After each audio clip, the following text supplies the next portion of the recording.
For the first time in history, technology is not just augmenting reality, it is redefining it. And we are moving from a digital world to what I call as a synthetic reality, where what we see, hear, and interact with can be artificially generated at scale. And in that shift, one thing becomes foundational. Trust is no longer assumed, it must be continuously verified.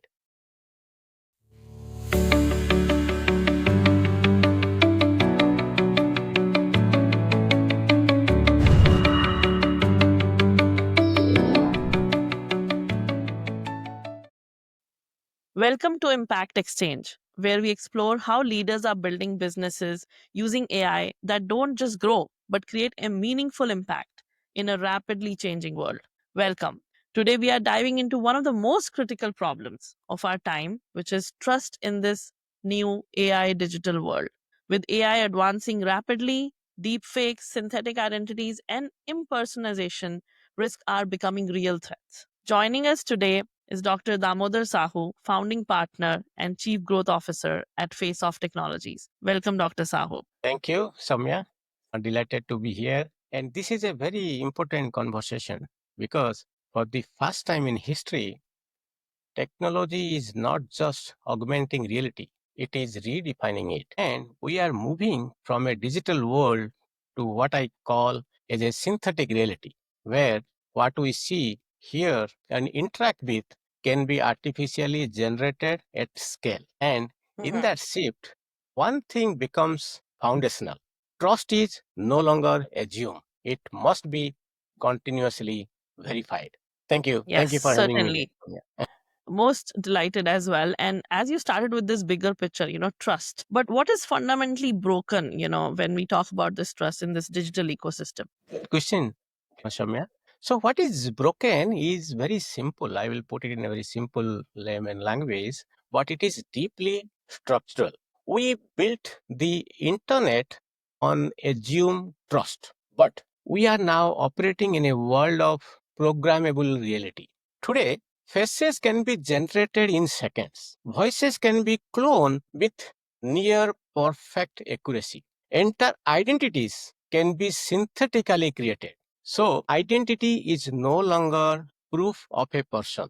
It is increasingly becoming a product of AI. Traditional systems like passwords, OTPs, even biometrics were designed for a static world. But today's threats are AI driven, adaptive, Yes. scalable. Attackers are not just hacking systems anymore, they are simulating humans, rather I should put it, right? So the fundamental question has changed, not who we are or who are you, but are you real in this moment? That is the trust gap we are facing globally. And that's powerful. I mean, yes, this the risk, the concern that you shared. So, and I'm assuming, that's where Face Off comes in. So, can you tell us more about how Face Off Technology is solving this? Absolutely. And is it beyond biometrics as well? Great question. Another great question, Soumya. So that is powerful. So where does FaceOff Technologies come in, right? So at FaceOff Technologies, we are building what we call a digital trust infrastructure. In simple terms, a system that can verify human authenticity in real time, not just identity, but behavior, intent, emotional consistency, interaction pattern. We generate what we call a trust score from live video interaction. This is powered by our multimodal AI approach, which looks beyond static signals and focuses on dynamic human authenticity. So, this is the USP we are building at FaceOff. That's great. And can you simplify further? What are the key signals of behavior? Like you mentioned, the intent, behind who's real and who's not, that your system is looking today, which is missed by traditional systems. Yeah, I think also you asked me beyond biometric, right? An earlier question. Biometrics. Yeah, that's a point Yeah. connected Okay. to this as well. Let me put it here, then we'll move further. So this is fundamentally beyond biometrics. Like biometric answers what does this look like you? But Yeah. in an AI world, that is no longer enough. Face-off answers does this behave like you? in a consistent, human, and real way. Leaders need to rethink identity as not a one time verification, but a continuous validation layer. That means what? We are shifting from static identity to dynamic authenticity. We are shifting from authentication to trust intelligence because identity is no longer a checkpoint, it is a continuous signal. So, like you said, it's beyond biometrics. It's a dynamic. That's a powerful statement. So it's not just pixel detection. What is it like? What does that face-off software does? In simplified way that identifies the intent as well. Absolutely, absolutely. Think of FaceOff as a multimodal intelligence engine. What does it Hmm. mean? In real time, we analyze facial micro expressions. For an example, I'm talking to you on a video call, right? And now you will do a minor edit and post it in your podcast. So facial micro expression, like I'm looking at the camera, looking at you, looking at the audience, right? And muscle movement pattern, for an example, I'm doing this, I'm putting my hand here over here, right? Whether it's real or not, how, so that's why I will talk a little later. Then eye behavior and response timing. Let's say you are looking at me and asking, so similarly I also look Nodding. at the camera and ask it, right? So my eye movement behavior and my response time, what does it mean? The moment you ask a question, I will listen and I will take 1 or 2 second pause that your question is over, then I will respond. Or is it synthetically prepared, or it's a AI? It's not Damodar's AI, right? Where before you finish your question, I will actually jump in, right? If it is programmed that way, Yes. right? Then voice tone and emotional alignment. Let's say during our conversation, if you ask something where I need to show empathy or sympathy, or something you ask where I feel I need to respond back, where the audience are listening, in different gender, religion, ethnicity, region, right? So I need to answer it differently. If it is monotonous, then definitely you will get to know, hey, this is not real Damodar. So voice tone and emotional alignment. Then behavioral rhythm and interaction consistency. That means we are having a conversation, right? And you ask Yes. something and I answer something. If I do not know, I will say, hey, we are not doing it face off, right? Or this is something is interesting, but we have not built so far, right?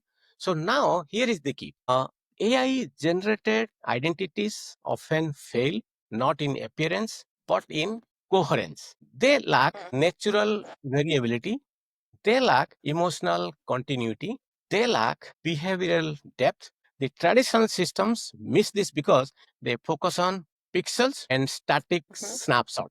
Where face of technology, we focus on patterns over time and human authenticity signals. So most systems look at what is visible, but we look at Yes. what is believable. So that is the difference. If I put it into two Love lines. that. Love that.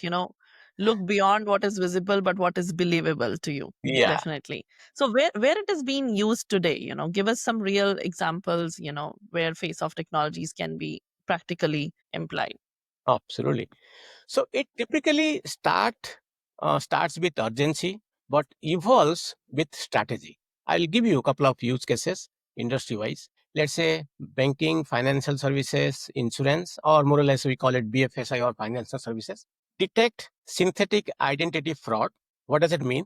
The data breaches are happening, right? So data breaches are leading to synthetic identity fraud, and the synthetic identity frauds are leading to your financial crime, including digital arrest. So it Yes. detect synthetic identity fraud, strengthened onboarding integrity.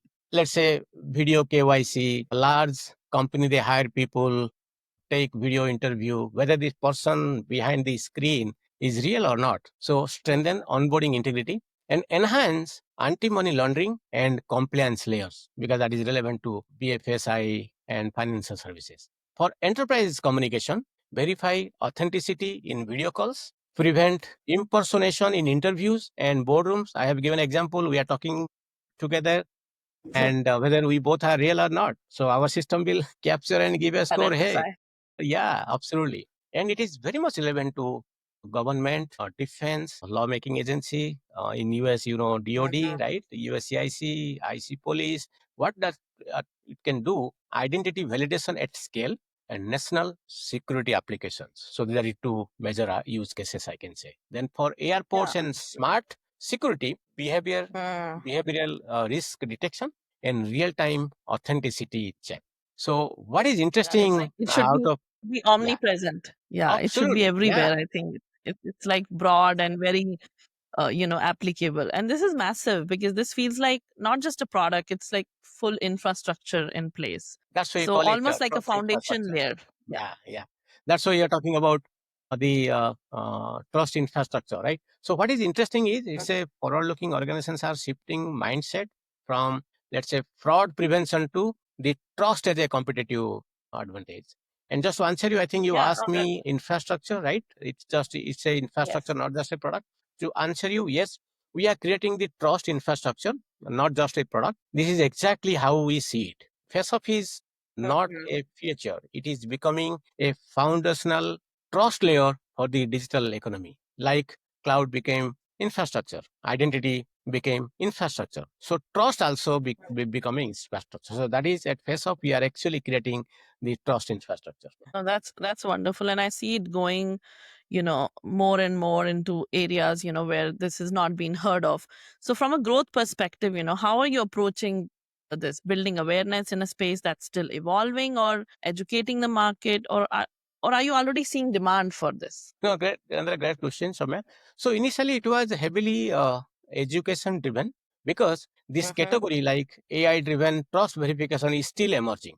But now Yes. we are seeing a shift, especially with enterprise CISOs, Chief Information Security Officer or Chief Compliance Officer, Chief Risk Officer, and digital leaders, mostly the Chief Digital Officers and risk and compliance New. heads. There is a growing realization that the defect risk is already here and it is not future. It's already there. So today, it is a combination of education, get validation, and increasingly urgency, right? Increasing urgency. That means what? Encouragingly, we see that stronger or strong early demands as early as mover in this space. Yesterday, being holiday for US and global, there are a couple of Yep. CISOs. They actually met us and see the demo. They have shown so much of excitement about our product, right? So the future is here. I mean, the face of future is right now. That's wonderful. We already see that demand, like you said, and you've already surpassed the education. Now it's all about alignment and the usage of it. And let's go more into future. With this industry and space, where do you see the world in next 5, 10 years? Absolutely. So in the next decade, we will see a fundamental shift. Every digital interaction will carry a trust score. Every video will require authenticity verification. Every identity will be continuously validated. So the three things I see in next 5 to 10 years. And that's great. So you're moving more from reactive to now predictive trust, where through scoring. Exactly. We move from detection to prevention to prediction. Yes, trust will be continuously measured in real time, in Yeah. future. And in fact, trust will become an API. Hmm. And organizations will integrate trust the same way they integrate payments, identity, cloud, etc. Yeah. It's like it's a layer which has to be must in the infrastructure, Absolutely. to carry out Absolutely. operations. And so what does the next phase of growth look like for Face Off for you? Are there any Oh, yeah. specific market industries or milestone that you're focused for near future next 6 months? Absolutely. No, our focus is very, very clear. BFSI and regulatory industries, enterprise, video ecosystem, government, as well as security application. So these are the market and geographically strong focus on US as well as global market. So strategically, just to answer you, we are building ecosystem partnership, embedding into enterprise workflow Mhm. and becoming a default trust layer. So that will actually take us to our target segment and target industries. And before we could go, and finalize with the rapid fire here, what this mission personally means to you, Dr. Damodar? I think this is quite related to your story Absolutely. for Face Off. No, no, good that you asked my questions at a human level. Trust is identity, and privacy is dignity, and authenticity is humanity. So, if AI can simulate reality, then we must build system that protect truth. So, this is not just a technical challenge. This is a social responsibility. Being from my background and where I come from and my entire 29 years, so I always see a social responsibility come into picture, whether in tech space or a social care or a CSR or PSR, I call it personal social responsibility. But in technical challenge, it is a social responsibility as well. I love it. And that's how we create that sustainable impact, when we have this element involved in anything that we make as a business. Love it. Love it. Thank you, Dr. Damodar. Let's do a rapid fire. It's a quick, fun segment. So we'll wrap around this and we'll ask you a few questions. Just give us one word answer. So, one word for future of AI. Future of AI is trust. Awesome. What is the biggest threat today? Synthetic identity. Love it. Biggest opportunity? It's behavioral intelligence. And finally, what is FaceOff in one line? Proving humanity in the age of AI. Awesome. That's a wrap. This has been incredibly insightful. Any final message for leaders who are listening and founders, in the AI native startup space from you, Dr. Damodar? Sure. I suggest don't wait for trust to break before investing in it. So we are moving from digital transformation to trust transformation. The organizations that embed trust early will define leadership in the AI era. Yes, trust is the powerful name and has to be there everywhere. Thank you, Dr. Sahu. This was a powerful conversation. And to our listeners, in a world where AI is evolving rapidly, innovation may move fast, but trust is what makes it sustainable. Stay curious, stay aware, and most importantly, stay authentic. Thank you. Thank you. Thank you so much. Thank you all.